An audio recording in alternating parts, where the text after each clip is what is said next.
What I am about to tell you will make you never want to break into an abandoned house again. In the next 5 minutes, I'm going to tell you about 3 crime scenes that are completely off limits to the public, and what happened to the people who went there anyway. And I promise you, by the end of this story, you'll understand exactly why some places should stay forbidden. Welcome to Dark Case Files, where we dive deep into the strange, disturbing, and mysterious world of true crime. I'm your host, and every week I bring you cases that will keep you up at night. Now, before we get into today's stories, if you're a fan of real crime cases delivered in story format, then you've come to the right place, because that's all we do here, and we upload every single week. So if that's of interest to you, the next time you're helping someone move, make sure you pack all their fragile items in boxes labeled clothes and all their clothes in boxes labeled fragile handle with care. Also, please hit that subscribe button and turn on notifications so you don't want to miss any of our weekly deep dives into the darkest corners of criminal history. Alright, let's get into today's stories. Our first story takes place in Detroit, Michigan, in the abandoned house at 1247 Corktown Street.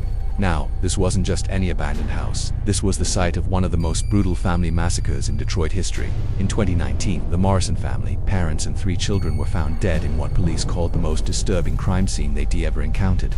The house has been boarded up ever since, with multiple warning signs, police tape, and a very clear message: do not enter.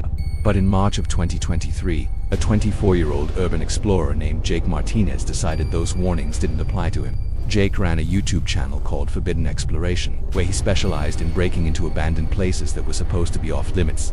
He had about 50,000 subscribers who loved watching him sneak into old hospitals, defunct prisons, and yes, former crime scenes. What Jake didn't know was that the Morrison house was off limits for a very specific reason: show night vision footage style, building tension. On March 15, 2023, at 2:17 a.m., Jake parked his car 3 blocks away from the Morrison house. He'd done his research. He knew the police patrol schedule, he knew which boards were loose, and he thought he knew exactly how to get in and out without being caught. Jake pried off a board from the back door and slipped inside with his camera rolling. The house had been sitting empty for 4 years, but according to Jake's footage, it still smelled like death. As Jake explored the first floor, his camera captured something strange. The crime scene tape was still up inside the house, but it had been disturbed, like someone else had been there recently. But Jake pressed on. He wanted to get to the second floor, the master bedroom where the parents had been found. Jake climbed the stairs, and that's when his camera picked up something that made his blood run cold: fresh footprints in the dust, leading to the master bedroom. As Jake approached the bedroom door, he heard something that shouldn't have been possible in an empty house: a whisper, then another. Jake's camera was still rolling when he pushed open that bedroom door. What he saw inside was too disturbing. It was evidence of ongoing criminal activity that the police had been trying to track for months. But Jake never got the chance to report what he found. Jake Martinez was found 3 days later in Detroit River. The official cause of death was listed as accidental drowning, but his camera was never recovered. His YouTube channel went dark that same week.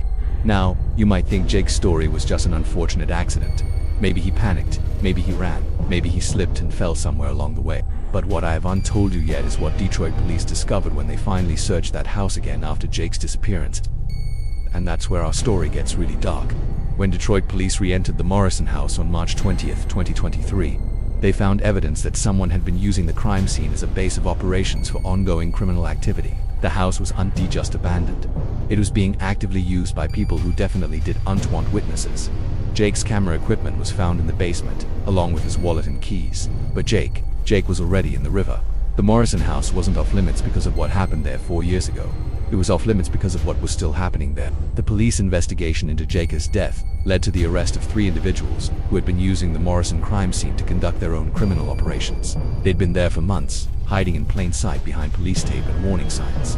Jake Martinez thought he was exploring an abandoned crime scene. What he actually stumbled into was an active criminal operation where witnesses weren't tolerated. The Morrison house has finally been demolished. But Jake's story serves as a reminder that sometimes warning signs exist for reasons we can't see from the outside. Speaking of warning signs being ignored, our next story involves a true crime podcaster who thought she could investigate an active police investigation better than the detectives assigned to the case. She was wrong. If you want to hear the rest of these stories, make sure you subscribe to Dark Case Files and hit that notification bell. We've got dozens more cases where people ignored warnings about dangerous places and paid the ultimate price. Until next week, stay safe, and remember, some doors are meant to stay closed.